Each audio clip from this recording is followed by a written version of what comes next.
de la Semana Santa, aquí y en cualquier sitio, ayer y siempre, que es el arte. Lo que ocurre es que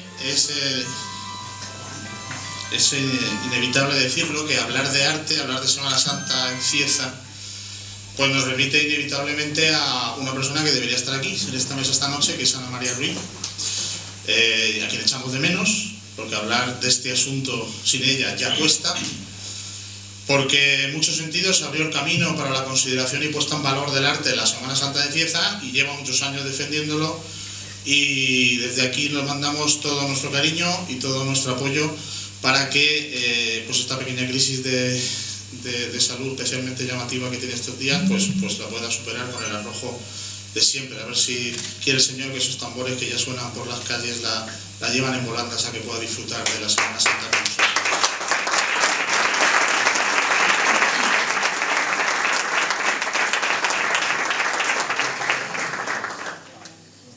Bien, vamos a presentar a nuestros contertulios, vamos a empezar hablando con ellos, en la idea de que lo que se pretende es seguir pues un poco en esa tónica que continuo definió el primer moderador, que fue nuestro amigo Vicente Carrasco, que sea una tertulia, de estas que tenemos estos días en cualquier esquina, en cualquier casa, en cualquier rincón donde se cruzan tres personas, de lo primero que tienen que hablar de Semana Santa, pues eso es lo que vamos a hacer. Así que sea una cosa abierta, que participe en el momento que lo desee el que quiera, no pasa nada si tiene la cosa su punto de polémica, porque si no las conversaciones cofrades se mueren, así que vamos a ver si lo conseguimos.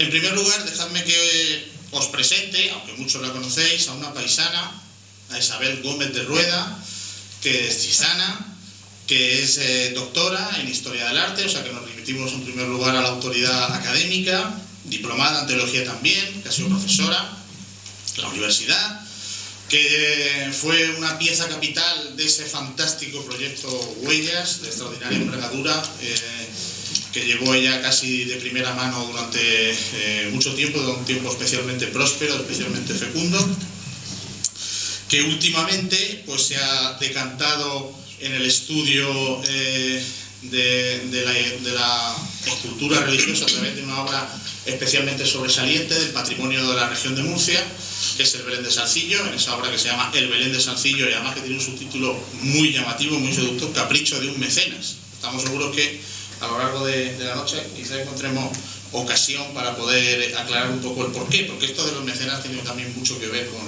con las cofradías y con el patrimonio de la historia de la Semana Santa. Pero quizá, yo no lo sé si es aventurar, lo que más te agrade de estar aquí esta noche es que vuelves a estar, además de hablando de imaginería, hablando de la Semana Santa en la que tú has participado, en la que tú has sido miembro activo hace ya un tiempo, y de la que me gustaría que simplemente nos apuntara algún recuerdo. Recuerdos ahora mismo todos, colores, sabores, olores, los sonidos.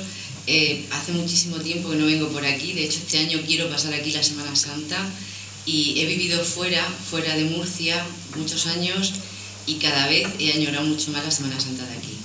Ahora, a lo largo de las conversaciones que tengamos, iré dando mi puntada, porque para mí tiene un sabor como en ningún otro sitio lo he encontrado, ¿eh? Pero ya por mojarte un poco desde el principio, en esa época en la que tú conocías, vivías muy de cerca la Semana Santa, y aunque a lo mejor fuera anterior a tu vocación científica, intelectual, investigadora, ¿había ya algo del patrimonio de la Semana Santa de Cieza que te hubiera quedado en la cabeza como particularmente significativo, que te conmoviera especialmente? Sí, sobre todo la unidad narrativa que tenían nuestras procesiones, que no la encontré en ningún otro sitio. El ver una procesión aquí en Cieza era vivir la pasión desde el momento que se inicia hasta la restauración. En otros sitios que la he vivido, por haberme ausentado durante unos años de aquí, en Zaragoza concretamente, tienen pasos buenos, tienen pasos bonitos, pero esa unidad narrativa que he encontrado aquí, que era lo que nos aglutinaba a todos, a juntarnos en el mismo sitio, a ver las procesiones por el casco antiguo, tiene un sabor que no lo encontré en ningún sitio, vuelvo a repetir. Es algo que a mí se me quedó grabado y que espero volver a encontrarlo este año otra vez. Narrativamente han progresado también. Las Semanas Santas estoy seguro que si tienes ocasión de disfrutarla te darás cuenta. Ahora lo comentamos, si hay ocasión.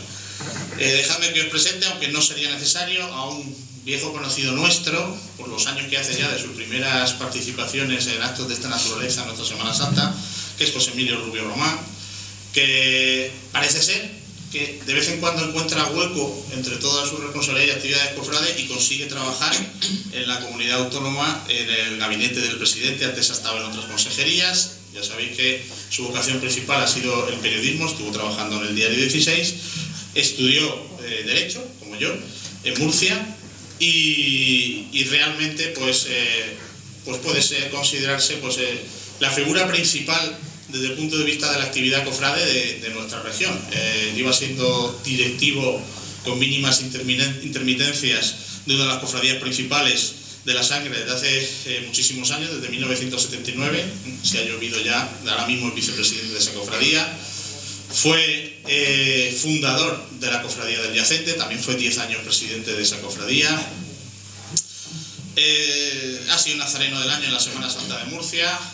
Creo que tiene la plusmarca mundial de pregones de Semana Santa, contando solo los reconocidos, que son hasta 11, incluyendo la de la capital, de Murcia, incluyendo también el pregón de la Semana Santa de Cieza, que sin duda generó, y no hace falta que me extiendan ello, como saben, una extraordinaria deuda de gratitud que en Cieza nunca olvidaremos, por ese magnífico pregón que nos regaló y por la extraordinaria generosidad con la que se portó con la Semana Santa de Cieza, como casi todos ustedes saben. Ha publicado artículos en innumerables revistas, colabora en numerosas actos de esta naturaleza, lleva viniendo a las jornadas de divulgación pasionaria desde hace también un montón de años. Es además un muy buen amigo y al que también me gustaría, además de saludarle y tener la oportunidad de que os salude, preguntarle también si, al hablarle del patrimonio artístico de la Semana Santa de Cieza, ¿qué puede ser la primera idea que le venga a la cabeza? Buenas noches. Pues nada, encantado de estar otra vez por aquí y aparte de darle las gracias a Enrique por todas esas exageraciones que ha dicho, pues mira, lo primero que me viene a la cabeza sobre el patrimonio imaginero de Cieza, pues es lo que te he comentado cuando pasábamos por la puerta del convento, el Cristo del Perdón. El Cristo del Perdón es para mí la gran sorpresa, la imagen inesperada, la imagen que no se parece a ninguna otra y que pues un día la descubres en unas fotos malejas y cuando ya mejora la calidad de esas fotos y finalmente la ves al natural, pues dices, caramba, qué imagen más sorprendente, qué imagen más conmovedora, qué calidades tiene esta imagen. Claro que hay otras muchas, ¿no? Pero como me preguntas por ese a bote pronto que te viene a la cabeza, pues el Cristo del Perdón. Es verdad, soy testigo de que es lo que ha dicho al pasar allí delante de cuando ha visto el cartel en la puerta del convento. Bien, seguimos. Dejadme que os presente ahora a su lado, que está, ya lo conocéis también, pero ya quizá menos, solo unos cuantos de los que estamos aquí hemos tenido trato con él desde hace años. Es un buen amigo, José Francisco López Martínez, técnico superior de Historia de Arte. Está actualmente trabajando en el Servicio de Patrimonio Histórico dentro de la Consejería de Cultura de la Comunidad Autónoma de la Región de Murcia. Es profesor también de Historia del Arte en la UNED. Y luego tiene también un amplísimo currículum cofrade. Ha sido autor de muchas publicaciones, es coordinador de una de las revistas más importantes en términos artísticos dentro del género de las revistas cofrade, que es Ecos del Nazareno, una publicación tan poco espectacular en lo aparente, ¿no? Y tan extraordinariamente elevada en sus contenidos, ¿no? Es una referencia para los amantes del arte cofrade. Ha sido además coordinador de diversas exposiciones, ha habido muchas, pero yo quiero quedarme con esa llamativa y muy original exposición que hizo en la Universidad Politécnica de Cartagena sobre ¿cómo era el título exactamente? ¿La tecnología? ¿Cómo? Era Semana Santa Politécnica. Semana Santa Politécnica, fíjense, bueno, que la tecnología, la procesión. Que yo me acuerdo que en los preparativos de esa exposición incluso se interesó si Cieza conservaba alguno de aquellos rollos con los que se iluminaban las procesiones, porque le interesaría, como en Cartagena no conservaba ninguno, incluirlo en aquella exposición, cosa que al final resultó imposible por razones técnicas, no por razones de intendencia. También ha publicado diversos libros sobre la configuración estética de las procesiones en Cartagena, un libro maravilloso, espléndidamente editado, que quizá algunos tengan, El Trono de los Santos Sepulcros de Cartagena, imagen y símbolo. Y ahora mismo tiene en prensa, y de hecho hace nada ha pedido alguna información cronológica de Cieza, un libro, una monografía sobre González Moreno, el clasicismo renovado, que está ahora mismo en prensa. aunque quizá lo que más obedece, lo que más explica su presencia aquí esta noche es que ha sido durante muchísimo tiempo el comisario de arte de la cofradía Marraja de Cartagena. Además el comisario, porque allí no hay comisión de arte, allí la comisión de arte es una sola persona, y ha sido durante muchísimos años, José Francisco, lo que quizá, no sé, te ha podido llevar a tener también tu propia marca en forma de número de enemigos por metro cuadrado en tu entorno cofrade, tal vez. Sí, bueno, buenas tardes. Es algo de lo que no me siento especialmente orgulloso, pero bueno, va en el sueldo, en el poco sueldo va eso, en el número de amigos. Tengo que puntualizarte que sí hay comisión de arte, hay un comisario de arte que designa pues una serie de colaboradores, hay una comisión reducida de unas 4 o 5 personas en función de lo que disponga el comisario de arte y el hermano mayor, que es el que finalmente no. Sí, es cierto, o sea, hay una persona, un grupo asesor, aunque hay una... Sí, que al final la cabeza, a todos los efectos, es el comisario de arte. Muy bien, pues nada, pues gracias por la puntualización y permíteme también que te haga la misma pregunta. ¿Algo que intuitivamente asocies con la idea arte, Semana Santa, Cieza? Hombre, pues como acabas de comentar, la obra de González Moreno, Cieza, pues ocupa un lugar destacado en su producción, sobre la que hemos estado comentando últimamente con motivo del libro este que decías. Y luego, sobre todo, pues por razones también de cartagenero y marrajo, pues Capuz, la piedad de Capuz, evidentemente. Eso, cuando la gente en Cartagena que piensa que, bueno, pues sí, pues la piedad además es una imagen tan querida en Cartagena, y luego descubren que hay otra imagen de la Virgen de la Piedad, además contemporánea, estricta, de tantas otras de Cartagena, pues es una gran sorpresa y además una de las obras señaladas de la producción de Capuz. Pues muy bien, muchas gracias. Y la última persona que queda por presentar, si se puede decir, es a un conocido de todos, mi amigo también, nuestro, Mariano Rojas Marín, que es ciezano, por supuesto, licenciado en Bellas Artes, profesor del Instituto Diego Tortosa, pintor de una destacada trayectoria como pintor, ha expuesto en numerosas ocasiones y con gran éxito. Cofrade desde pequeño de la Cofradía de la Santísima Virgen de los Dolores, como bien saben, de esa cofradía fue cofrade de honor. También ha sido un nazareno del año de la Junta de Hermandades Pasionarias de Cieza. Trabaja, colabora con la Comisión de Arte desde el año 2005 y, bueno, como saben, ha prestado también en muchas ocasiones su colaboración con cofradías en labores de diseño de distinto orden, y también con la Junta de Hermandades con algunos logotipos de especial relevancia, ¿no? Ya para la historia está ese de Acieza por su Semana Santa, y muy reciente, de unos días, que ya habrán visto en los carteles, pero que gracias a la amabilidad del presidente de la Junta tenemos aquí en su formato original, tenemos su último trabajo para la Semana Santa de Cieza, que es el logo del centenario, que ya conocen y del que me gustaría decir, Mariano, si representa eso que siempre tú dices en las reuniones de la comisión y que también le he oído muchas veces decir a José Francisco, que menos es más. Pues parece bien.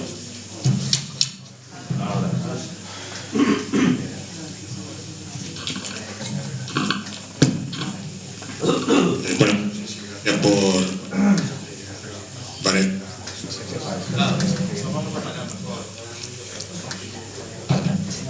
Como iba diciendo, muchas gracias por contar conmigo para esta mesa redonda. No sé. ¿Sí? Ahora. Pues muchas gracias a la organización por contar conmigo para formar parte de esta mesa redonda y aportar pues, lo poco que sé yo en relación a los contertulios que tenemos aquí, ¿no? Como iba, para explicarte de lo que iba este logotipo, que estás diciendo precisamente algo que yo siempre llevo y suelo decir a mis alumnos, que con menos cosas es decir el mayor número de cosas, con menos elementos decir lo máximo posible. Otra particularidad, otra característica que podemos encontrar en el logotipo es el mezclar dos elementos que son aparentemente contradictorios o totalmente antagónicos. Por ejemplo, la tipografía que se utiliza, que he utilizado para hacer el logotipo, no tiene que ver nada con la simpleza y con la sencillez que tiene lo que es el dibujo lo que se llama el imagotipo, el dibujo del nazareno. He simplificado al máximo el nazareno. Yo creo que es un símbolo tanto en Cieza como en cualquier sitio para saber que es algo de Semana Santa. Y luego esa unión entre lo antiguo, que podríamos decir, porque estamos representando el centenario, lo antiguo que podría estar visto en las letras, en la tipografía, una tipografía caligráfica, nos recuerda un poco al siglo XIX, con una imagen que es muchísimo más actual, muy simple, muy sencilla, despojada de muchos elementos, pero que al fin y al cabo llega, que es lo que se pretendía, ¿no? Mariano, déjame que te ponga en ese primer apuro como a los demás. Sin que valga contestar la Virgen de los Dolores, ¿qué elemento así del patrimonio es el que a lo mejor más instintivamente asocia con la Semana Santa de Cieza?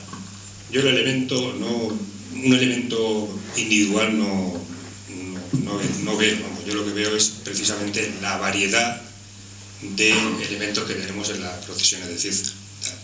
Una cantidad de imágenes procedentes de diversos escultores. Yo creo que esa es la riqueza y eso es lo que realmente es característico de la Semana Santa de Cieza. No solamente, como ya he dicho, una imagen, yo no veo mención que sea hermano de la Virgen de los Dolores, pero yo lo que realmente veo como característico, como algo del patrimonio de la Semana Santa de nuestra localidad, es precisamente la variedad de distintas imágenes, todas dentro de lo barroco, más estilo salcillesco, otras con un poco más se desprenden un poco más de salcillo y tienden un poco más a lo castellano, pero esa rica variedad que tenemos, como muchas veces he comentado, ese museo que continuamente vemos en las procesiones, ese museo en la calle, yo creo que es una característica de nuestras procesiones, de nuestra Semana Santa, de nuestro patrimonio. Bueno, en ese sentido, Isabel, quizá la Semana Santa de Cieza históricamente ha sido un poco rebelde con la gubia principal de la región, que es la que ha dado nombre inmortal a la Semana Santa del Levante, que es Francisco Salcillo, que conocen muy bien a través de, especialmente esta obra que has estudiado, conoces igualmente, porque yo creo que no se puede ni siquiera estudiar historia del arte de la región de Murcia sin saber mucho, sin aprender mucho de Salcillo. Y sin embargo, ¿hasta qué punto puede decirse que esa impronta de Salcillo ha condicionado tan extraordinariamente a lo que ha venido después, que lo que es una riqueza extraordinaria en su momento termina siendo una losa para los artistas? Yo no creo que sea una losa, al contrario, yo creo que Salcillo es y será un referente importantísimo para los escultores posteriores, en absoluto. Yo creo que todo gran maestro, sea arquitecto, sea pintor, sea escultor, siempre necesita un punto de mira, siempre necesita tener una referencia, y yo creo que en escultura Francisco Salcillo es y será. No es una losa, como digo, todo lo contrario. Lo que sí es cierto es que Salcillo dejó ya en vida, ya no me refiero a título póstumo, ya en vida un pabellón altísimo, y ese pabellón no ha sido fácil de emular, pero pienso y estoy convencida que todos, por lo menos todos los escultores autóctonos de nuestra región, una de sus fuentes de inspiración ha sido, sin lugar a duda, Francisco Salcillo. Ya no se trata de intentar hacer imágenes muy similares, estéticamente hablando, a lo que hacía el gran maestro, ¿no?, sino de beber de las mismas fuentes que bebió Salcillo, de inspirarse en el natural. Y yo creo que todos los escultores, con posterioridad a él, han tenido al gran maestro como referencia. No creo que haya tanta divergencia. Luego la época también ha marcado otro punto muy importante. Salcillo fue barroco, también abocado en ciertas imágenes, sobre todo ya al final de la obra, con el Belén, sobre todo a la modernidad, y obviamente todos los escultores que han trabajado durante el siglo XIX o durante el siglo XX tienen un aspecto mucho más neoclásico, academicista, pero que la fuente de inspiración, sin lugar a dudas, es Salcillo, de todas, ya digo que no estéticamente, sino en qué se inspiraba Salcillo. Eso ha sido en lo que se han inspirado cada uno de los escultores. Pues Emilio, casi que por alusiones y por murcianía, ¿qué salud crees que tiene la escuela de Salcillo estos días? Pues difícil. Yo no creo que hoy haya una escuela de Salcillo especialmente activa. En cierta manera, los seguidores de Salcillo no es que se acaben con Sánchez Lozano, ¿no? Pero quizá Sánchez Lozano marca en gran medida el final de una etapa de continuadores de Salcillo, de continuadores que marcan un nivel estimable, ¿no? Sin perjuicio de la obra que han hecho otros autores. Pero yo entiendo que en nuestros días ya no se busca la emulación de la obra de Salcillo, ni por parte de los, aunque los haya, ¿no? Pero en líneas generales, ni por parte de los escultores que se cierren a seguir el estilo salcillesco, ni desde luego por parte de las cofradías que encarguen hoy réplicas de la obra de Salcillo. Por supuesto que todo admite excepciones, ¿no? Yo creo que Salcillo ha condicionado mucho, tanto a quienes han hecho los encargos como a quienes los han ejecutado, ¿no? Ha condicionado, hombre, ya tanto como para llamarlo losa, pero ha pesado sin duda, ha pesado mucho en la trayectoria de todos estos años posteriores. Pero un escultor contemporáneo dice siempre que la primera fotocopia es estimable, ¿no? Pero la fotocopia de la fotocopia de la fotocopia, pues ya... Y eso es lo que pasa un poco con la obra de Salcillo, ¿no? Que a base de hacer muchas fotocopias, al final, ¿qué queda de la obra de Salcillo en esos replicantes que se han sucedido a lo largo de este tiempo? José Francisco, en esa línea, quizá la historia de la Cofradía Marraja de Cartagena pues tiene algo que ver en ese sentido justo referente a la escuela de Salcillo con la Semana Santa de Cieza, porque ni antes ni después de la guerra, como en Cieza, la presencia de Salcillo era especialmente notable. Aquí en Cieza, de obra segura de Salcillo, solo existía la Soledad. Algunas atribuciones no parece que excesivamente probables de autoría, en cuanto a imágenes que desfilaban en Semana Santa. De su escuela estaba, bueno, la Magdalena de Baglietto, la Verónica de Sánchez Araciel. Difícilmente se pueden catalogar la población del Huerto como una obra salcillesca y realmente en los años de posguerra tan solo la Dolorosa, por expreso deseo de la cofradía, puede decirse que tenga un estilo específicamente salcillesco hasta que llega una obra tardía de Sánchez Lozano. La personalidad se la han dado otros y en ese sentido, ya digo, quizás existe un parentesco con la Cofradía Marraja. Bueno, sí, al hilo de lo que se está comentando aquí, efectivamente el nombre de Salcillo es un nombre enorme, ¿no? El peso que tiene. Y como tú dices, en Cartagena, teniendo en cuenta la estructura de las dos cofradías rivales, los californios y los marrajos, pues, los marrajos no contaban con un gran conjunto de obras de Salcillo. Bueno, de hecho, solamente tenían el antiguo San Juan, desaparecido en la guerra, la imagen de vestir, y la imagen con la que se cuenta ahora de la Dolorosa es una atribución que hizo Sánchez Lozano, pero en fin, no hay nada tampoco ahí con seguridad, ¿no? Pero por contra, la cofradía rival, ¿no? La de los californios, sí que es Salcillo. O sea, digo que es Salcillo, que realmente Salcillo fue el escultor de los californios en un tiempo récord. En cuanto surge la cofradía en 1747, es Salcillo ya el que va a hacer todo el conjunto, todo el discurso de la procesión del prendimiento, del miércoles santo. Y eso precisamente fue lo que llevó a los marrajos ya a finales del siglo XIX y ya a principios del siglo XX a intentar renovar su propio discurso para poder hacer la competencia, entre comillas, a los californios también con esos grandes grupos, porque la cofradía, que era un concepto anterior, más del primer barroco, más del siglo XVII, con imágenes para teatralizar el drama de la pasión, imágenes de vestir, no tenía esos grandes grupos escultóricos de Salcillo, ¿no? Como tenían los californios, como tenía la Cofradía de Jesús de Murcia. Pero se podría haber recurrido a los salcillescos para hacer pues, grupos a ese estilo, al estilo de la Cofradía de Jesús de Murcia. Y sin embargo, pues se recurrió a buscar el salcillo de aquel tiempo, ¿no? A buscar quién podría ser el mejor escultor que hubiera en ese momento en el panorama nacional, que fue cuando se contactó con José Capuz en los años 20. Y bueno, pues eso es, porque realmente lo peor que le ha podido pasar a Salcillo ha sido los salcilleros, que es más o menos pues, lo mismo que decía José Emilio, que la primera fotocopia pues, es bastante fiel y luego ya se va perdiendo calidad conforme se va copiando sobre la copia de la copia. Pero lo peor ya no es eso, que formalmente se pierda un poco de calidad, que no va a estar al nivel del maestro del 18, sino que lo que se va a perder totalmente va a ser algo totalmente ajeno, va a ser el fondo.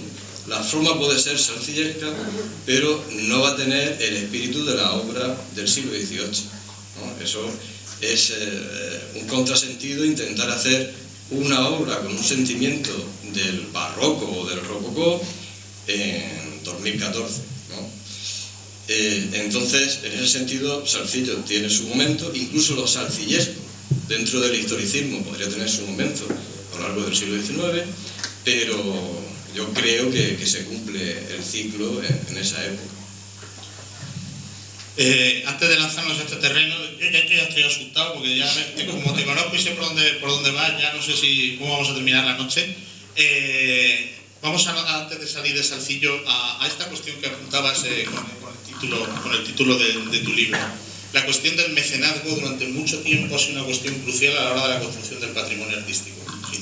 Sí, y además actualmente se está intentando por salvaguardar un poco el arte, volver otra vez a esto.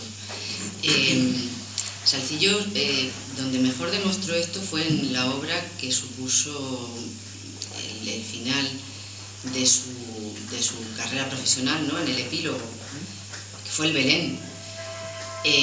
Uno de los puntos más sobresalientes de esta obra y de muchas obras de imágenes devocionales, que fue Surán Fuerte, aparte de los pasos que conocemos todos de Viernes Santo, de la Cofradía de Jesús, pues es la estrecha relación que siempre intentaba mantener con quien le encargaba la obra.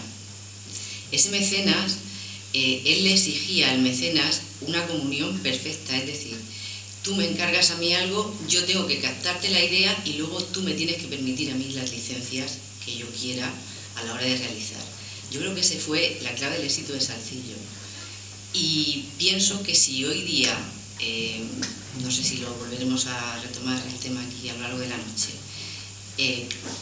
los escultores en cierto sentido tuvieran ese tándem, conformaran ese tándem perfecto con el mecenas de la obra, hablaría un lenguaje distinto a lo que habla actualmente una obra de arte, ¿no? Ya no me refiero solamente a la imagen procesional, sino a cualquier imagen devocional. Pero perdona que insista en eso porque es muy interesante. Hasta cierto punto consideras que realmente al final las apreturas con las que hoy en día se trabaja, no digamos ya en el arte imaginero, de ajustes presupuestarios, temporales, tiene que estar a este precio, como sea, etcétera, es lo que realmente supone, bueno, ahora sí podemos hablar de una losa para la creación artística de envergadura. Actualmente, si me hablas de los días que corren ahora, sí, eso actualmente es una lacra importante, obviamente, pero creo que tampoco es fundamental. Es decir, cuando tú encargas a un imaginero, a un escultor, una obra con un fin determinado, sea un paso procesional o sea una imagen de devoción para el oratorio y la intimidad, tú lo que intentas es que ese escultor capte tu emoción, capte tu sentimiento, que sepa reflejar lo que tú quieres, lo que tú estás sintiendo, lo que tú quieres sentir al ver esa obra, en tu casa, en tu oratorio o en un paso procesional para una cofradía, me da igual. Y creo que eso hoy día es difícil porque es verdad que el condicionamiento económico presiona mucho, pero creo que es un punto de conexión lo que debería de buscar el mecenas y el escultor. Ese enlace, ese eslabón donde la emoción, el sentimiento, incluso las licencias que ese escultor se tome, estén totalmente de acuerdo una parte y la otra. Creo que de ahí surge lo hermoso, lo importante, algo que conmueve, no algo... También conocéis vínculos de esta clase, de Salcillo en Murcia, en el caso también de Capuz, podemos decir, en la posguerra con la cofradía Marraja. Hoy en día se ha perdido algo de este componente emocional al que se refiere Isabel.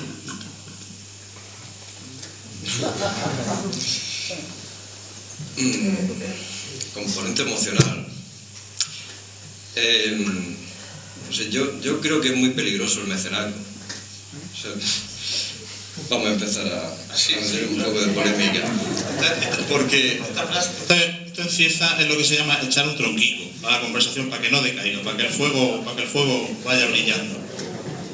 tronco va entonces porque sí que es verdad que tiene que haber desde luego una comunión, una complicidad entre el comitente, el que encarga la obra, y el artista. Pero yo creo que para eso el que va a encargar la obra y sabe lo que quiere, o a veces no sabe lo que quiere, tiene una vaga idea, y tiene que ser el artista el que le defina exactamente cuál es realmente su anhelo, ¿no? Que no está bien definido. Pero para eso puede buscar entre diferentes tendencias y siempre encontrará pues aquella que está más en consonancia con su propia sensibilidad.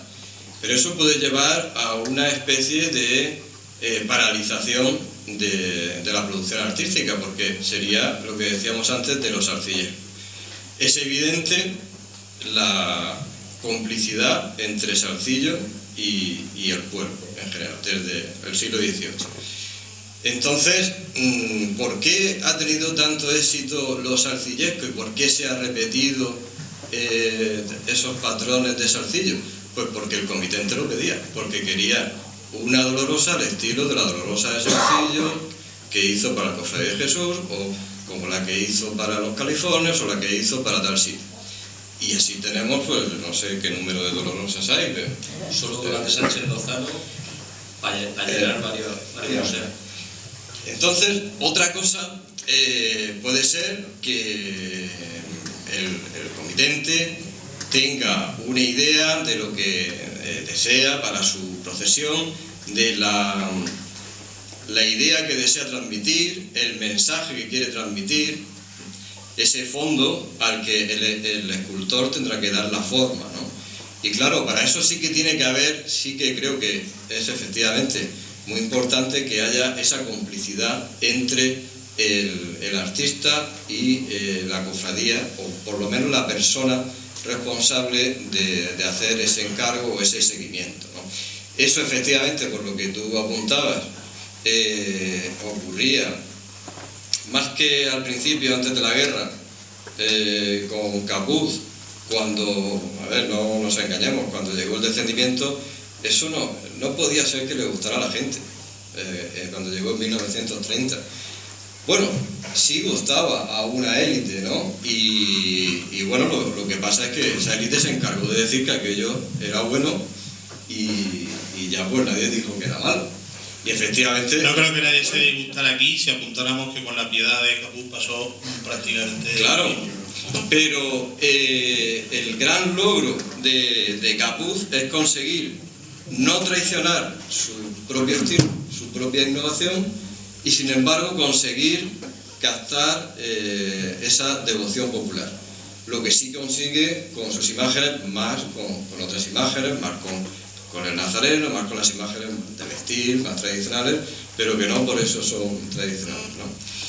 Y sí que hay bueno, se refleja en la correspondencia después de la guerra entre el hermano mayor de los Marrajos y Capuz, pues como el hombre le va planteando no ya solamente sus propios sentimientos sobre lo que tienen que ser, lo que tienen que expresar, las obras que tiene que hacer Capuz, sino también lo que piensa la cofradía y aún lo que piensa la gente en general al ver las procesiones y los sentimientos que va provocando otras obras, y usted tiene que ir por aquí como hizo con aquella imagen, como hizo con esta otra y tal, ¿no? Luego él hace lo que le da la gana, claro, pero bueno, para eso es el artista. Pero probablemente si hubiera seguido al pie de la letra las indicaciones del hermano mayor, pues no le habría salido la obra tan redonda como le salió después, ¿no? O sea que sí que tiene que haber esa complicidad, pero siempre dejar pues la libertad del artista, que sea el que sugiera, que a veces puede ser que no sea del total agrado de la cofradía, ¿no?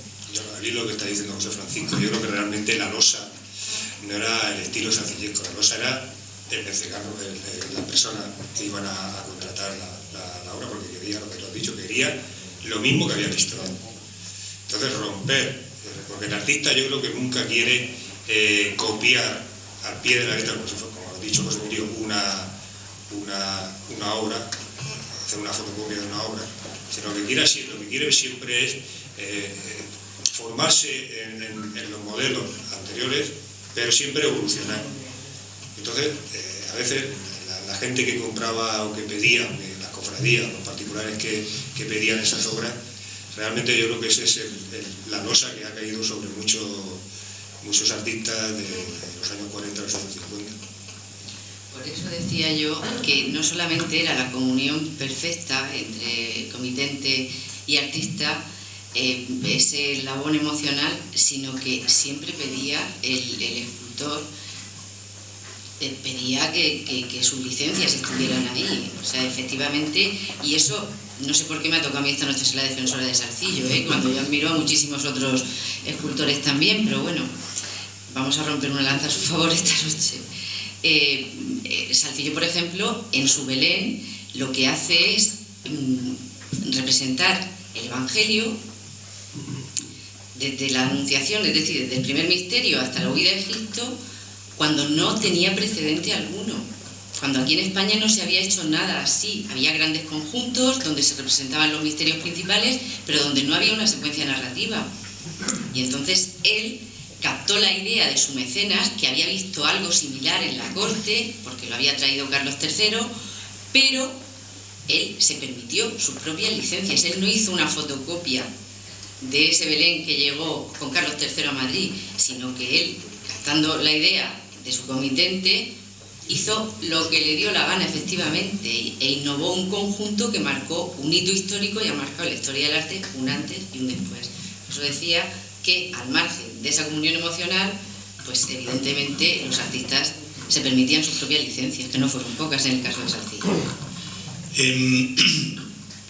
Pues Emilio, puede decirse que el artista que definitivamente acaba con esa tendencia general a que los pasos de Semana Santa en la región de Murcia tenían que ser al estilo de Salcillo, es Hernández Navarro, no en el sentido de que sea el primero que lo intente, porque González Moreno también, sino que es el primero que realmente consigue imponer un estilo, incluso podemos decir a nivel regional, a través de muchísimas obras que claramente ya marcan una distancia con el referente de Salcillo.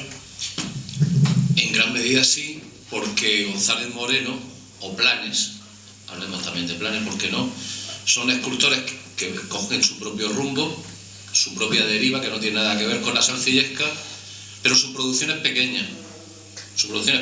La de González Moreno y la de Planes no es una gran producción.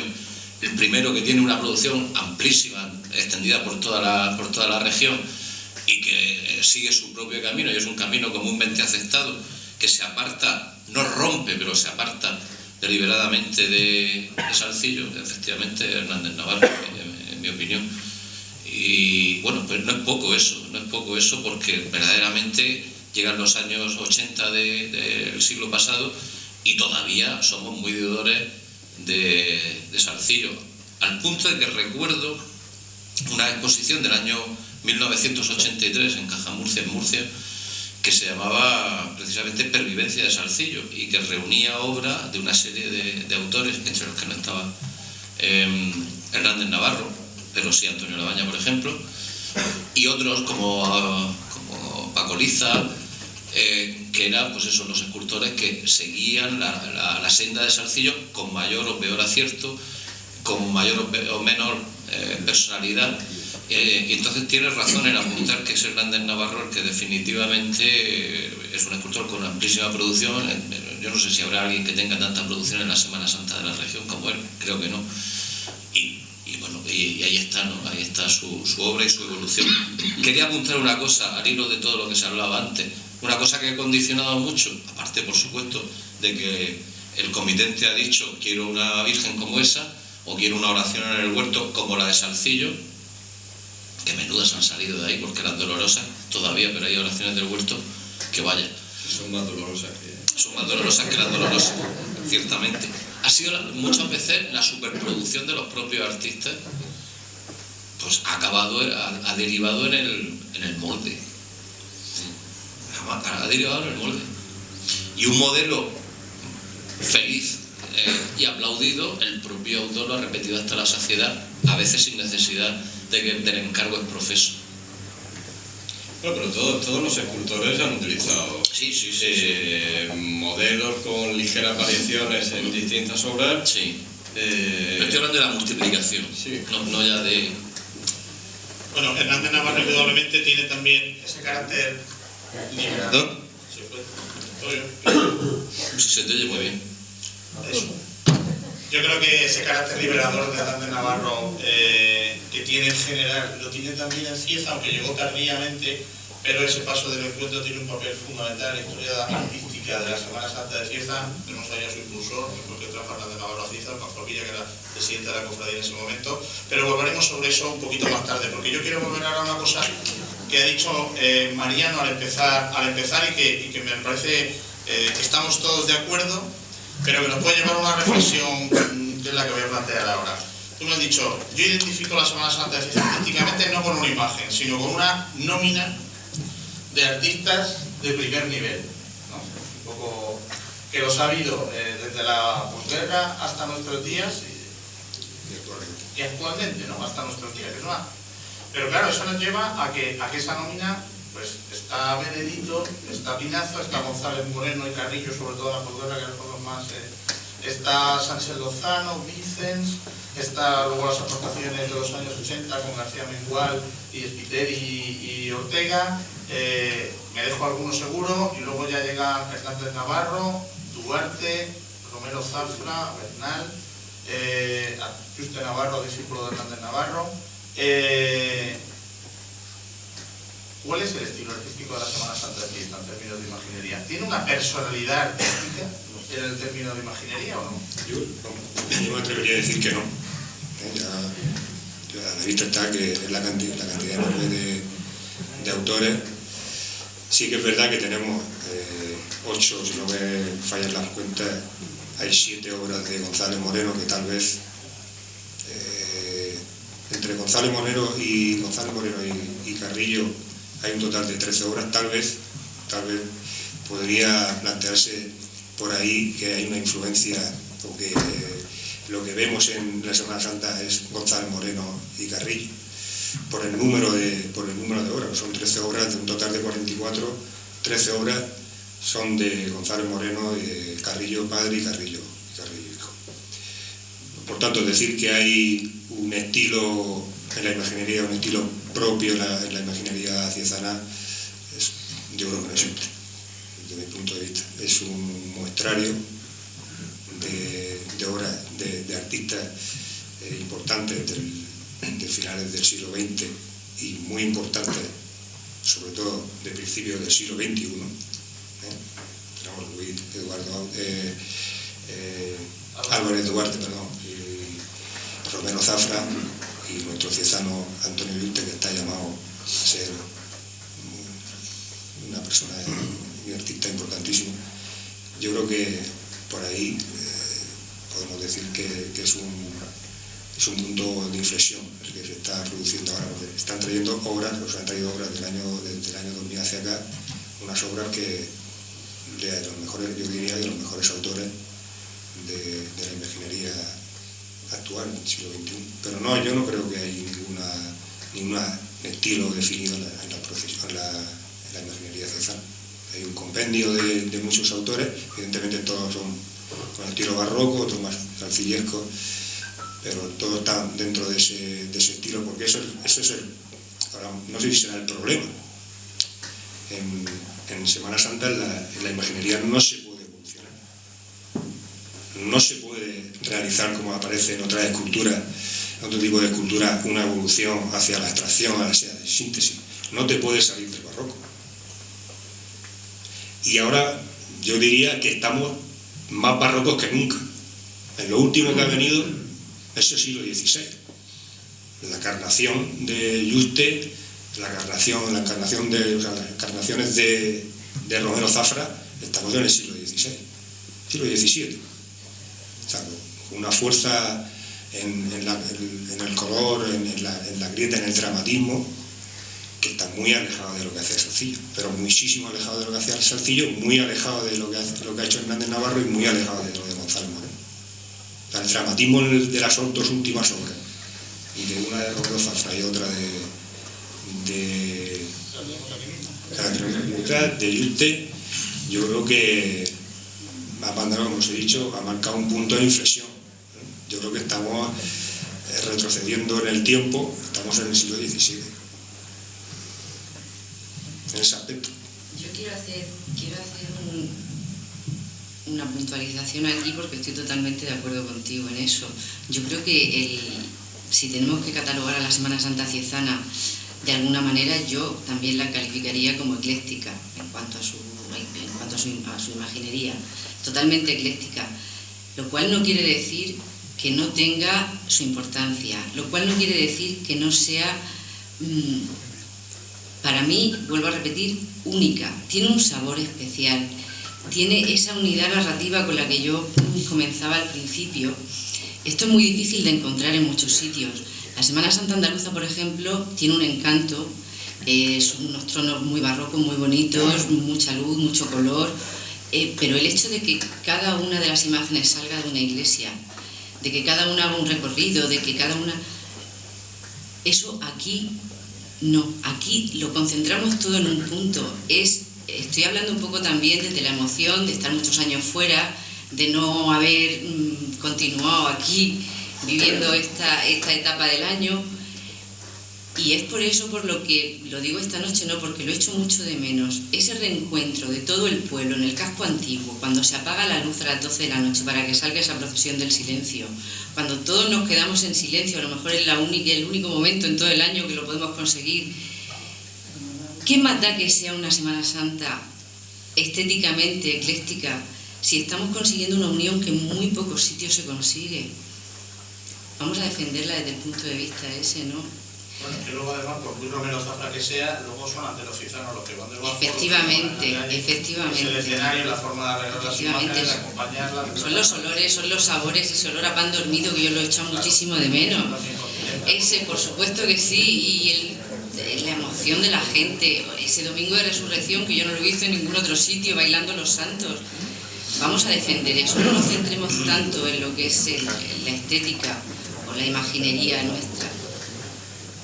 De todas maneras, en ese punto de cambio que hay a finales de los 90, a mediados de los 90, retomando el compromiso con autores de primera línea que hubo en la posguerra, que es lo que trajo estos autores valencianos también tan llamativos, hablaba de Víctor, perdón, antes, José Emilio, pues en eso tiene mucho que ver el compromiso que en un momento dado asumen las cofradías a través de esa comisión que se crea en el seno de la Junta de Hermandades, que es la Comisión de Arte, a la que pertenece Mariano desde hace mucho tiempo.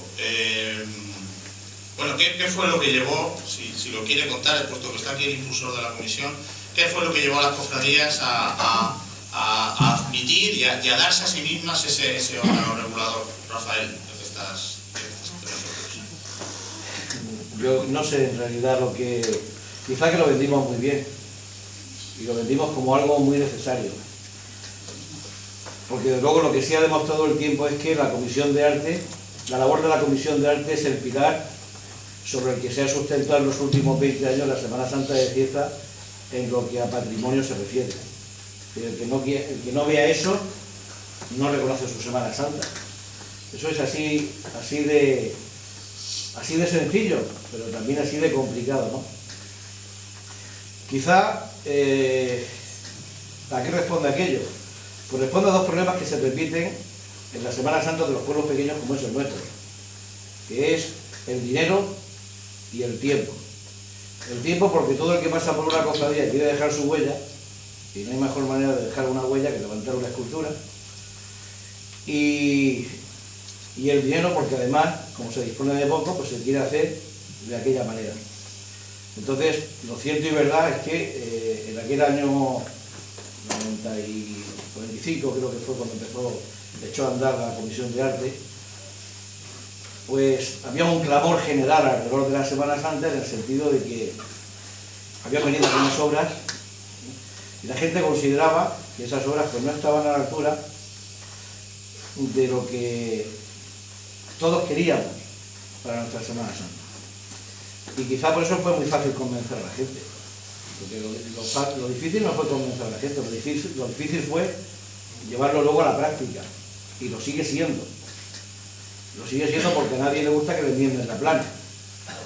Entonces, yo recuerdo las primeras reuniones de la comisión, en las que hubo que bregar con una serie de procesos que estaban a medio hacer, en los que prácticamente la comisión no tuvo nada que decir, pero luego sí recuerdo otros en los que ya empezaba a exigirse que desde el primer momento, desde la concepción de la obra, el boceto, la maqueta, el estudio, el proyecto, pues eso suponía un cambio de mentalidad para mucha gente que estaba acostumbrada a llegar al taller de me han dicho y oye, tengo tanto dinero, hazme esto. No me refiero solamente a la imaginería, me refiero a todo lo que tiene que ver con el patrimonio, ¿no? Y entonces convencer a la gente convencer a las cofradías de que eso no podía ser así, era difícil. Pero más difícil todavía, convencer a una cofradía de que la obra que ellos querían traer la tenían que juzgar el resto de cofradías. Y mucha gente, yo recuerdo que en las primeras reuniones algunas cofradías decían, pero a mí, ¿por qué esa hermandad?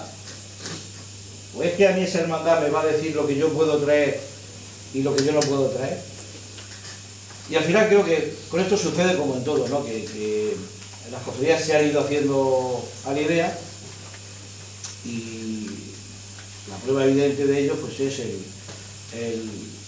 la calidad del patrimonio que ha llegado en el tiempo que la Comisión de Arte lleva vigente, también con algunos momentos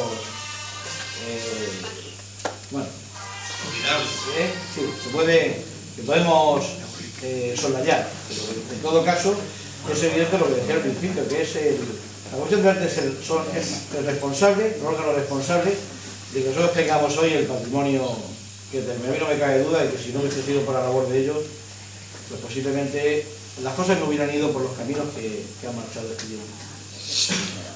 José Emilio, ha dicho Rafael algo que tú desde Murcia nos puedes confirmar o rechazar.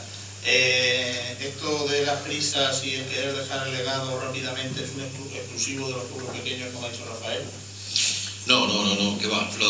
La prueba de que no es así es que si llega un presidente a la presidencia de una cofradía y celebra el 15 aniversario de la cofradía o el 35, en fin, el que le pille cerca, para dejar su huella con una celebración más o menos espléndida, con unas publicaciones, con unos conciertos, con una historia y tal. Pero, ¿y por qué no se espera al 20? Pues, ¿y si el 20 ya no está? Pues entonces celebra el 15 o incluso el 16, eso es así. Entonces, como tú has dicho, una cosa sonada es hacer un paso nuevo para una cofradía. En Murcia hay un problema, y es que hay un cabildo de cofradías que tiene muy poco poder sobre las cofradías, por no decir ninguno. Entonces, cada uno hace lo que le parece. Y dentro de las cofradías tampoco hay una comisión de arte, como hay en la cofradía Marraja, sin ir más lejos, a la que tantos años ha pertenecido José Francisco. Y entonces, pues así, pues unas cosas salen bien, otras cosas salen regular, otras cosas salen francamente mal. Y francamente mal salen, sobre todo, pues todos los pasos que se están cambiando ahora, de los que estuvieron mal hechos en su momento. No fue ni por prisa ni por ahorrar dinero. A veces pues porque el comitente en ese momento pues no tiene mejor asesoramiento ni más luces artísticas, no hablo ya de otras luces, pero más luces artísticas para para hacer un encargo en condiciones, ¿no? Y claro, pues todo vale, y en una ciudad con un cierto prestigio dentro del mundo nazareno como es Murcia, pues te encuentras cosas que no se deberían sacar a la calle, pero que nadie puede retirarlas porque nadie tiene poder para hacer eso. De ahí la importancia de este organismo, como se ha dicho aquí y como yo reitero, pero también la dificultad, por supuesto, de ponerle el cascabel al gato, claro, porque a ver quiénes son los elegidos para formar parte de ese órgano que tiene tanto poder y que va a venir a decirle, no ya a las cofradías, sino a los escultores, tu obra no vale. Cuidado. ¿Cuál es tu experiencia, José Francisco, que has disfrutado tanto en la Comisión de Arte que ya lo dejaste porque no se puede abusar de todo? Eso es. Hay que compartir con los demás, hay que dejar también. Pues mi experiencia, pues más o menos lo que está comentando aquí José Emilio y Rafael, creo que realmente, claro, allí en Cartagena tampoco hay una comisión de arte para todas las cofradías, para la Junta de Cofradías. Hay una comisión de arte en cada cofradía. Lo que ocurre es que estas cofradías son casi como una Junta de Cofradías, ¿no? Pues tienen sus agrupaciones y tal, y dentro de cada agrupación pues tiene su propia vocalía de arte, con lo cual sería como someter a una Junta de Arte superior lo que ha propuesto otra comisión de arte de nivel inferior, ¿no? Y efectivamente, pues el principal problema es que, bueno, ¿y tú por qué me vas a decir a mí lo que yo tengo que hacer? Bueno, yo no digo lo que tienes que hacer, yo digo, o digo yo, lo dice el equipo que forma la comisión de arte, de acuerdo con unos criterios estéticos, teniendo en cuenta no solamente la obra en sí, sino el lugar y la función que va a desempeñar, ¿no? Y digo esto porque muchos de los argumentos que llegan a la comisión de arte, sí, eso que decís está muy bien, pero es que eso es muy caro. Pues bueno, eso es de otra comisión. Eso ya no me toca, eso es de otra comisión. Hombre, pero es que esto es más barato, digo, ya, pero artísticamente yo te comento lo que hay. Otra cosa ya económica, pues pasa a la Comisión de Economía, al tesorero o a quien sea, pero eso ya no es de mi competencia. Entonces, también es verdad que muchas veces se desperdician recursos en esfuerzos innecesarios que se podrían reconcentrar para otros logros mayores, ¿no? Y más necesarios, ¿no? Entonces, pues no sé, también hay conceptos equivocados sobre, o a lo mejor una falta de visión de conjunto de toda la procesión, de nuevo el ir cada uno a lo suyo sin pensar en el conjunto de todo un cortejo, ¿no? Y entonces proponer cosas que realmente, por de muy buena calidad que sean, pues realmente en ese contexto es como a un Cristo dos pistolas. Y creo que la comparación viene bastante a cuento. Y bueno, pues sí está muy bien. Si a lo mejor un candelabro de cola en plata con unos faroles barrocos tiene una ejecución exquisita por un taller de Sevilla, buenísima, pero si lo vas a poner en un trono de estilo cartagenero, pues no pega ni con cola. Entonces, pero bueno, pero si es que esto es buenísimo, si es que esto tal, pues sí, en Sevilla, pero aquí no. Igual que si allí le pones este otro trono, van a decir, esto qué horror, esto no puede ser. Entonces, son muchos los factores que hay que tener en cuenta. Y claro, pues, por tanto, son muchos los disgustos también que te vienen. Entonces, bueno, ya has dicho la palabra mágica, Sevilla. En imaginería y en ornamentación, orfebrería y en tronos, la influencia, bueno, ¿qué influencia? Si no es cuestión de influencia, es que a la autoría de andaluza de muchas obras recientes del patrimonio es una cosa que siempre se ha comentado como llamativo, ¿no? Es decir, cuando con peculiaridades siempre se había ido un poco más cerca. Desde la perspectiva de la Comisión de Arte y de toda tu visión histórica de la Semana Santa de Cieza, Mariano, ¿cómo valoras esta llegada de estos elementos andaluces a nuestra procesión? Si de alguna manera se está comprometiendo, por ejemplo, el trono clásico de salón, murciano, ciezano, la clásica el tratamiento de talla que era propio, voluminosa, que era... Yo creo que se abre la puerta ahí, ya el trono no tiene que medir unas dimensiones concretas para que salga, y por eso tiene que ser pequeñito y tal. Esa es mi opinión, no sé si estaré acertado, no lo sé acertar esa visión que yo tengo de por qué existían esos tronos tan pequeños en otras épocas. Y en cuanto al aporte de lo que viene de fuera, yo creo que lo que tenemos que entender es que el arte no es algo de un localista, no siempre está influenciado por movimientos de un sitio, de otro. No existe un arte de un lugar, el arte está siempre y ahora en esta situación en la que todos tendemos a la globalización, con muchísimo más. O sea, yo no creo que exista, sí, hacen mucho en Andalucía, los tronos gustan, se traen aquí, a lo mejor hay gente que diga, pues estamos perdiendo. Yo no creo que estamos perdiendo, estamos ganando. O alguien de aquí está diciendo, puede pensar que estamos perdiendo. Yo creo que no hemos perdido. Con los tronos que han traído de Andalucía y las imágenes que se han traído de Andalucía, yo creo que lo que hemos hecho es engrandecer el patrimonio, ni más ni menos. Con figuras de otro sitio, pero siguen siendo barrocas. Hay algo distinto encima de un trono que no sea barroco. No existe. O sea, no se evoluciona, ese aspecto no se evoluciona. Por tanto, estamos dentro de lo que... Hombre, yo, aprovechando que está una persona muy vinculada a la primera cofradía que dio ese paso tan llamativo, Joaquín, presidente de la Junta de la Magdalena de siempre, ¿podrías decir el sentir de la cofradía cuando por primera vez se va a Sevilla en ese gran proyecto que es el nuevo Via Crucis con una imagen, un Cristo de un autor sevillano, Álvarez Duarte, con un trono de Ibáñez también sevillano? Lo que se va buscando allí es porque, bueno, pues en Sevilla seguro que tiene, o sea, lo que se va buscando es la excelencia o se va buscando la procedencia sevillana. ¿Qué era lo que buscabais cuando fuisteis a Sevilla? No, mayormente lo que se busca era la excelencia. Estábamos en una época en ese momento cuando se plantea el hacer algo nuevo, donde, como ha comentado Rafa, estábamos en la década esa de los 75, bueno, de los 65 a los 95, 96, que es cuando ya se forma la Comisión de Arte, donde se hacía por hacer.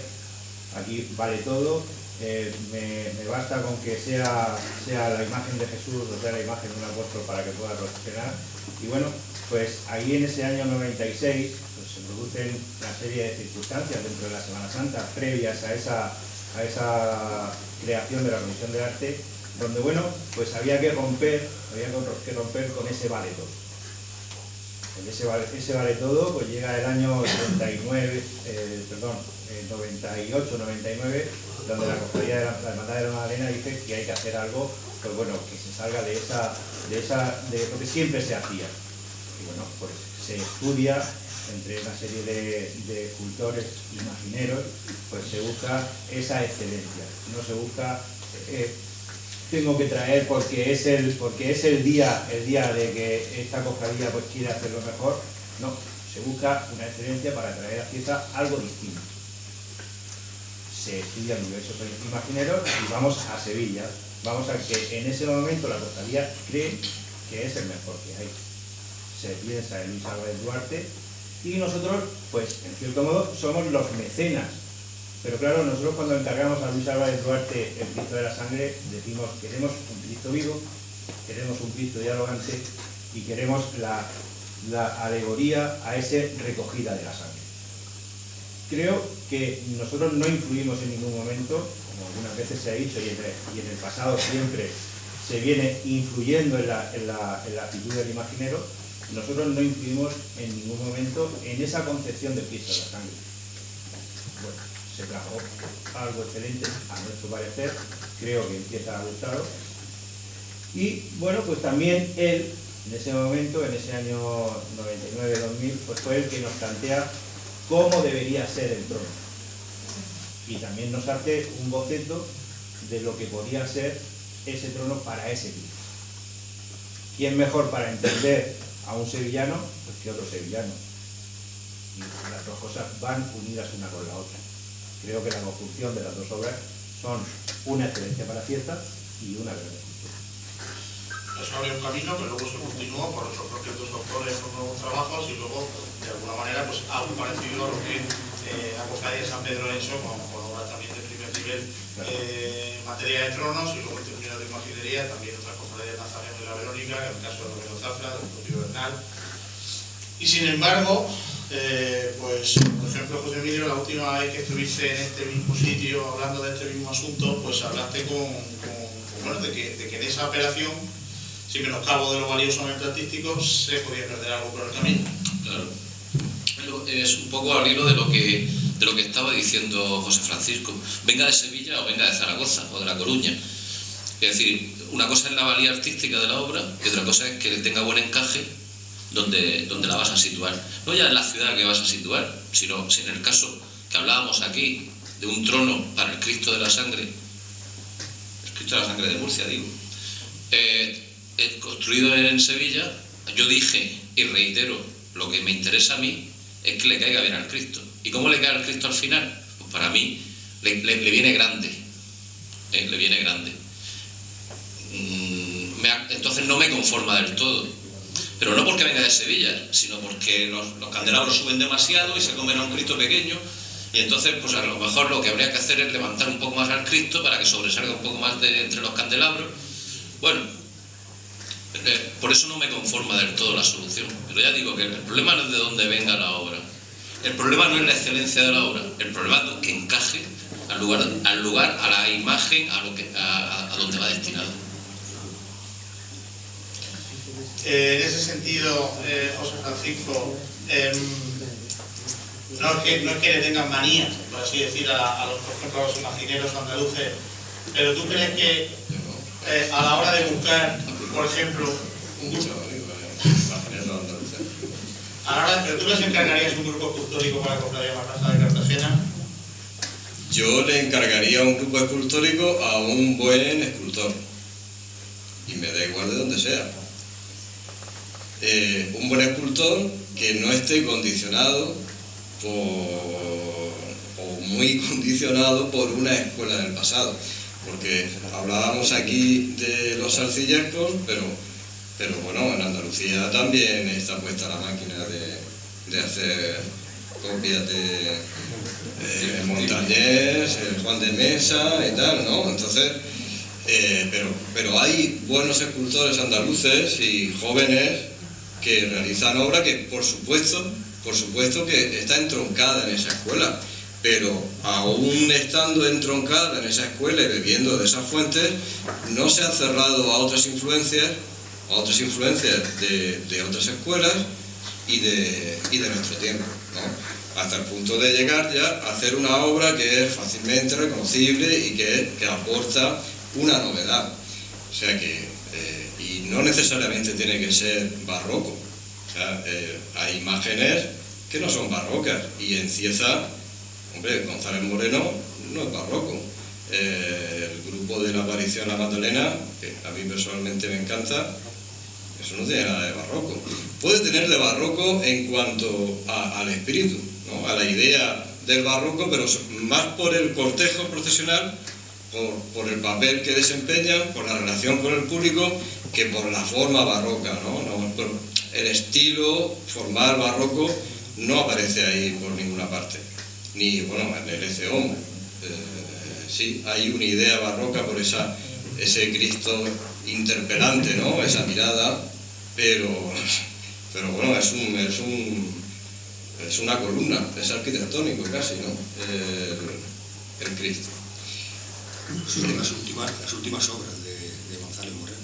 Una plenitud ya de los sí, porque que yo creo que dijo, paso de todo, hago lo que yo quiero, pero no antes, no en esa época, porque después de esa época vuelve a cambiar, quizás que lo tengo reciente, por esto que hemos estado hablando, y bueno, no voy a hablar de mi libro, no llego al nivel de Paco Umbral, pero después hace cosas que para mí son de las más interesantes, lo que hace finalmente en Murcia, en el Colegio de los Capuchinos, el San Francisco, es espectacular, espectacular, y ya no tiene nada que ver con esa etapa de los 70, no tiene nada que ver.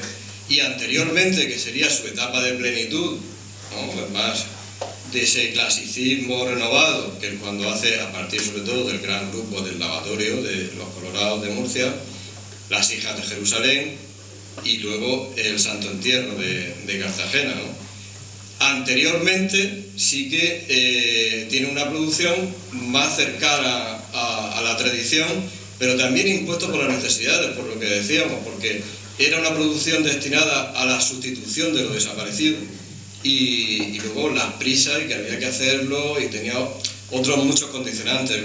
En cuanto él se puede sacudir esos condicionantes, ya a finales de los años 40 empieza a hacer otro tipo de cosas que se ve también esa evolución, pues, por ejemplo, en el Cristo amarrado a la columna. Ahí ya empieza a sacar su propio estilo que se va apartando ya de esas imposiciones. Entonces, no sé por qué venía esto, ha empezado que se le encargaría un grupo ha quedado claro que sí, bueno, sí, pero que no sea muy sevillano, que no se le reconozca mucho el pedigrí y que vean más la artista de su creación, ¿no? Si te he entendido correctamente. No sé si ves atractivo, pero no, sí, No, es que quiero hacer una puntualización, puesto que a mí me ha tocado esta noche defender a Salcillo. Bueno, pero no, a Salcillo no lo estamos atacando. Nosotros no estamos atacando a Salcillo en ningún momento. No, un poco en consonancia a lo que tú has dicho. Se está hablando mucho aquí de que la referencia salcillesca, que hay que perderla, que unos lo han perdido, que otros no lo han perdido. El primero que perdió su propia identidad barroca fue Salcillo, Salcillo, en su obra final, que casualmente fue el Belén, no fueron pasos procesionales ni imágenes devocionales, fue un Belén. Ese Belén está totalmente entroncado con la modernidad, está totalmente entroncado ya con el siglo XIX. O sea que el primero que rompió con ese barroquismo fue él mismo. El máximo exponente del barroco fue el que rompió con él en la última etapa de su vida. Entonces, un poco retomando el tema de lo que comentábamos al principio, Salcillo es una losa, no es una losa, es un referente. Salcillo fue el gran maestro del 18 aquí en España, sin lugar a dudas, en la segunda mitad del 18. Salcillo no es una losa, debe ser, pienso, un referente importantísimo, no tanto en la estética, como estaba diciendo antes, sino por las fuentes de inspiración de Salcillo. Él mismo rompió con su propio barroquismo, él mismo empezó a mirar hacia la modernidad, hacia el siglo XIX, continuado después además por su discípulo Roque López, y eso es lo que debe de servir siempre de parámetro al escultor contemporáneo, al escultor del XXI. Tener siempre un gran maestro como punto de referencia, pero mirar siempre hacia el futuro. Salcillo fue el gran rompedor de eso, y rompo ahora una lanza a favor de Salcillo, porque él ya fue el precursor de lo que ahora estamos defendiendo aquí en esta mesa. Como tenemos un artista que está actualmente trabajando sin mecenas, ya le gustaría, para diversas Semanas Santas también la de fiesta, me gustaría, Antonio Jesús, ya que estás, como se ha hablado mucho de este tema, la relación que tú tienes con las personas que te encargan una obra de imaginería, sobre todo pensando en la Semana Santa, ¿deja campo a tu creatividad o vienen condicionadas por infinidad de parámetros económicos, temporales, estilísticos, etcétera? Lo que hay, ¿se oye bien? Sí. Yo creo que hay dos tipos de cofradías, ¿no? Una que tiene claro que el artista es el que tiene que demostrar su valía, y la otra que viene condicionada por un parámetro. En este caso, en el momento en el que vivimos, condicionada por la crisis. Mira, yo tengo esto, llame lo que sea, con este dinero. O condicionada por alguna imagen, en este caso del pueblo vecino o capital, que gusta y que te dicen que si puedes repetir este tipo de cosas. Pero yo creo que estoy muy de acuerdo con lo que habéis dicho antes, de que ese feeling entre cofradía, o en este caso el cliente que es la cofradía, y el escultor, sucede muy pocas veces. A mí, por ejemplo, la última que me ha sucedido, de que hemos tenido muy buena relación y me han dejado hacer lo que yo he querido, ha sido con la cofradía de San Pedro. Y en este asunto, como artista, por tanto, esa traducción a eso, te sientes condicionado por un trabajo de una comisión de arte, que hay que recordarlo sin vergüenza, sin tener vergüenza, que la comisión de arte te ha rechazado algún boceto en alguna ocasión. Aquí en Cisa hace ya un tiempo, pero sí. No, lo puedes decir, el boceto fue el portacampanas de... La primera versión del Ángel del portacampanas para la cofradía. Pero bueno, pues simplemente por un giro en el pelo del Ángel, decía que era un poco andaluz, pero bueno, no fue la mano que te salió. Pero yo creo que era sorprendente porque al principio, algunos de la comisión, ¿por qué no decirlo? Tú mismo, y no veías la obra, sobre todo porque era difícil. Un Cristo del Perdón con un estilo determinado, porque ese portacampanas luego iba a desfilar con el encuentro de la Amadura, que es el Santo de la Mañana. Entonces, dos obras totalmente diferentes, con una imagen que pudiera coger los estilos de cada una de ellas. Era un reto y yo creo que el resultado es lo que yo veía en ese momento, porque gracias a Dios yo siempre pienso la imagen, a la vez que la cofradía desde el primer momento que se pone en contacto conmigo y empieza a hablar y me pone más o menos sus ideas, a mí me viene directamente ya la imagen en la cabeza. Y lo sorprendente de lo mío, de lo que me pasa, es que ese sueño que yo tengo, en algunas ocasiones sobrepasa la realidad sobrepasa ese sueño, ¿no? Y es lo más satisfactorio que puede tener este trabajo. La prueba del tino de la comisión en ese caso es que el resultado final de la obra es inmejorable, porque prueba que efectivamente estaba muy bien hecha esa primera comentario sobre el primer modelo, porque supongo que estás orgulloso del resultado final del trabajo, ¿no?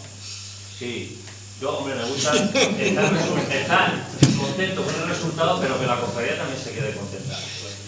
Cuando es una imagen pacienta, sí que la imagen yo voy a ver toda mi vida. Y quieras que no, descubrir algo en la imagen que luego al año o incluso cuando mismo está saliendo del taller yo estoy incómodo con eso, pues me pasaría factura toda mi vida y estaría viendo la imagen e incómoda viéndola, claro. Entonces en eso sí que soy muy exigente y cuando son imágenes que van hacia afuera, yo quiero incluso que el cliente quede contento. Por eso muchas veces, y José Emilio también lo sabe, que incluso lo pongo en mis contratos, que hasta que la obra nos guste en el modelo, que se hace en plastilina o en barro, yo no lo paso a madera. Es decir, si la cofradía no está contenta con la obra, con el modelo que se ha hecho, y yo no estoy contenta con ese modelo, la obra no se llega a ejecutar. Porque yo en el pueblo vecino iré una vez o dos cada 10 años, pero ellos tienen que estar viendo la obra constantemente. Y ese calvario de no gustarme algo que no pude decir en ese momento o que no se dijo, pues es una losa que pesa toda la vida. Y yo quiero que el cliente quede contento, igual que yo también tengo que quedar orgulloso de la obra que he hecho. Pero ahora que hablas de las fases de ejecución y ya para avanzar el asunto directamente a si alguno quiere comentar sobre eso. ¿Qué pasa cuando esa labor de asesoramiento, no sé si te habrá pasado José Francisco, Mariano, seguro que tú recuerdas alguna ocasión, digámoslo así, alguna ocasión, de asesoramiento no se puede hacer porque directamente lo que lleva como planteamiento de la obra es la foto de la obra terminada. ¿Qué hacemos en ese caso? Y tú me lo preguntas.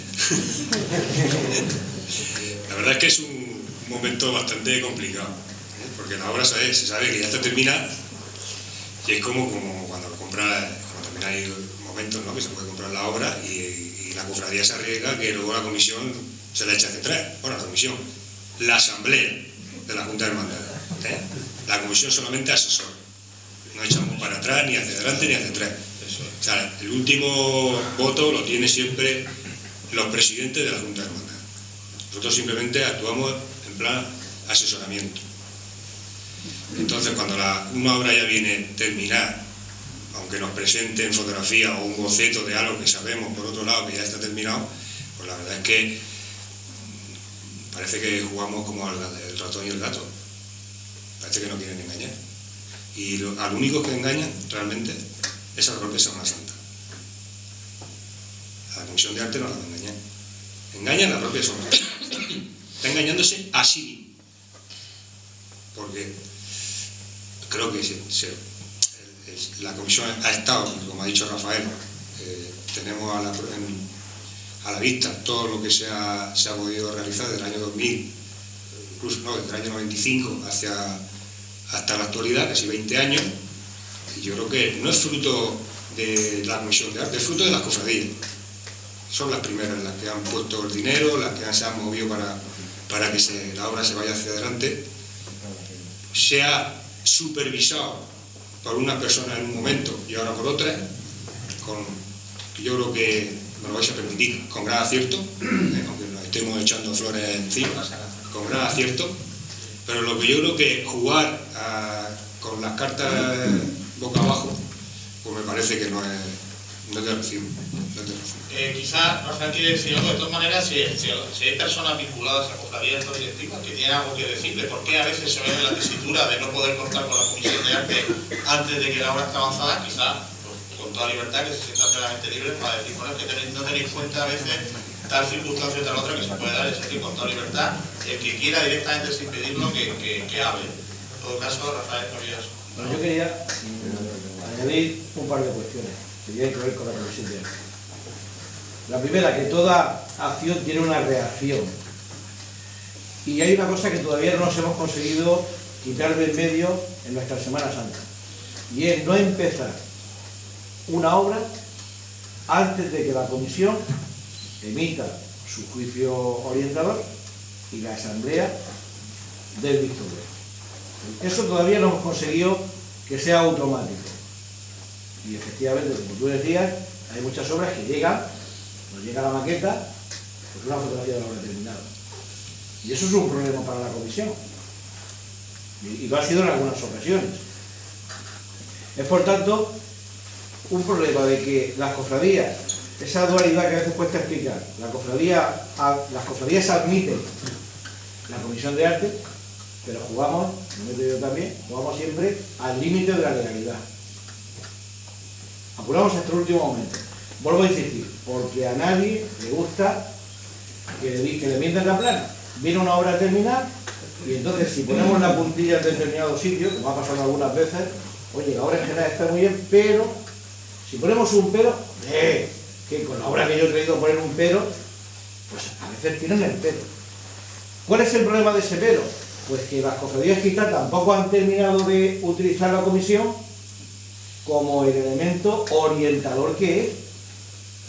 Y si las cofradías antes, si una directiva de una cofradía, antes de irse al taller del artista a contratar, tuviera un primer paso de asesoramiento en la comisión, posiblemente todo eso lo podríamos evitar. Entonces, ese otro carácter que tiene que tener la comisión de orientar y de asesorar antes de empezar, pues es un recurso que está a disposición de las cofradías, pero que las cofradías siguen sin utilizar. En términos generales, hay algunas que sí, hay algunas cofradías que han llegado y han dicho, oye, pues mira, voy a restaurar una obra o voy a hacer una obra, tengo 3 proyectos encima de la mesa, echar una mano, decirme, pero por regla general las cofradías, ese sentimiento de que como lo que hago es mío, bueno, yo voy a correr el riesgo, ya llegará quien, ya me lo juzgará, y con un poco de suerte, si tiene alguna pega, pues a lo mejor con un poco de suerte, todavía se escapa, ¿no? Pero sigue estando patente, y es una cosa que tenemos que intentar erradicar ya de nuestra Semana Santa. Bueno, hay que decir a favor de las cofradías que son las mínimas las que juegan con las... Sí. En algún momento han jugado con las cartas boca abajo. Las mínimas. Y los resultados no han sido buenos. Al hilo de lo que comentas, cuando llega una propuesta y se le pone algo que en general está bien, pero se le pone alguna pega, pequeña o lo que sea, el argumento en contra de esa crítica se puede basar en que eso es algo caprichoso. O sea que, bueno, aquí es que ponéis la pega para que se note que sois la Comisión de Arte y tenéis que poner vuestra puntilla.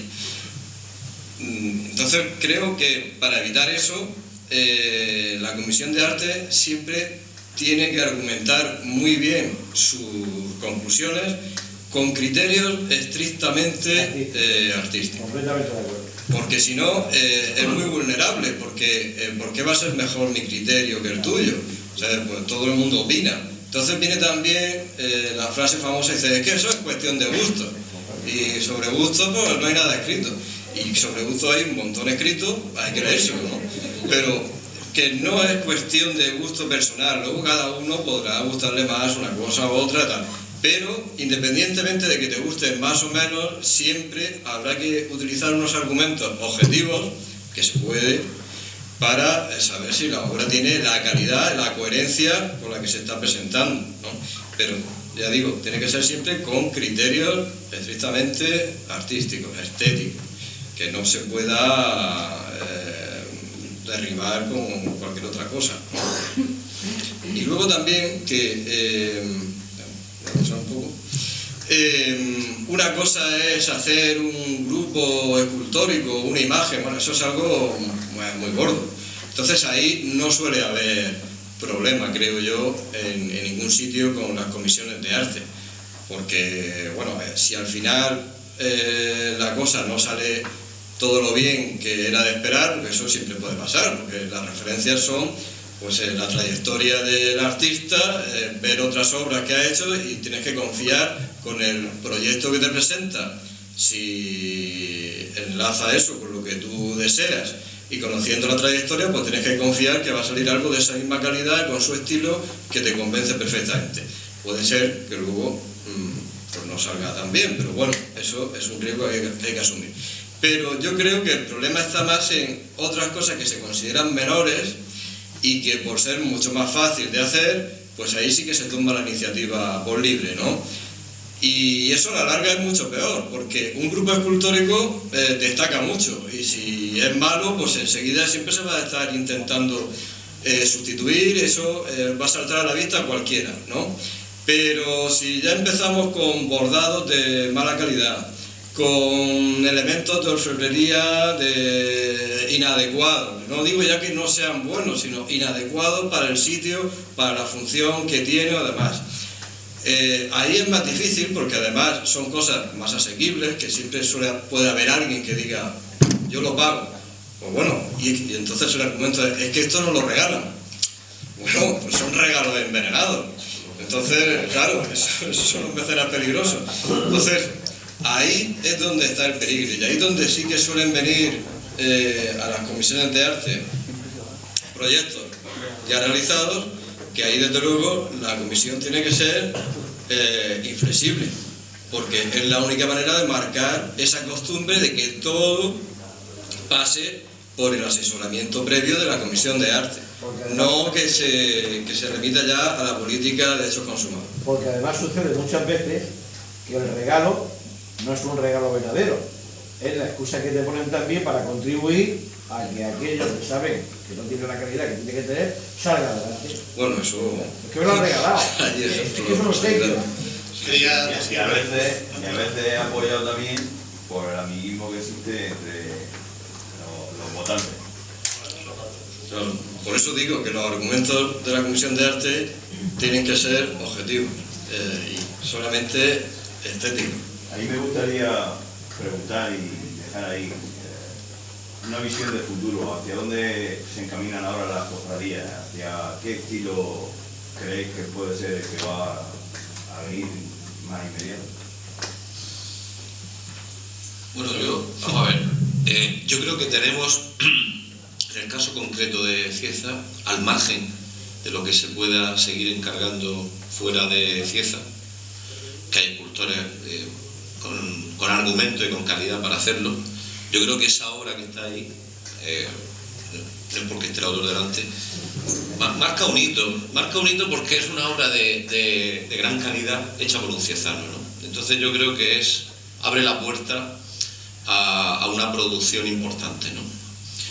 Y estoy hablando de Cieza, pero bueno, este año ya se presenta Antonio Jesús en Murcia, bien es verdad que con una imagen de vestir que no da todo el juego que podría dar, pero yo creo que al margen de quién es el escultor del futuro, de cuál es la tendencia escultórica que se puede marcar, lo que tenemos que pensar es, necesitamos más pasos, o no sería mejor cambiar algunas cosas que no nos llenan.